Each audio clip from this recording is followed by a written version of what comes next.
নির্বাচন কমিশন পশ্চিমবাংলার ভোট কবে হবে সেই দিনক্ষণ ঘোষণা করার সঙ্গে সঙ্গে রাতারাতি রাজ্যের মুখ্য সচিব এবং স্বরাষ্ট্র সচিবের পদে রদবদল করে দিল। সেখানেই সব শেষ না, রাজ্যের ডিজিপি এবং কলকাতা পুলিশের কমিশনার পদে রদবদল করিয়ে দিল নির্বাচন কমিশন।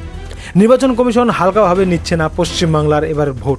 পশ্চিমবাংলায় যাতে সুষ্ঠু ভোট হয় সমস্ত নজর রাখছে নির্বাচন কমিশন।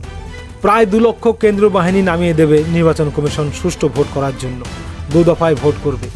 এমনকি যে সমস্ত কারাগারে দাগি আসামিরা বন্দী রয়েছে তারা যাতে বেরিয়ে না আসতে পারে ভোটের সময়, সেদিকেও নজর রাখা হচ্ছে। সব মিলিয়ে এবারে টাইট দিয়ে ছাড়বে নির্বাচন কমিশন।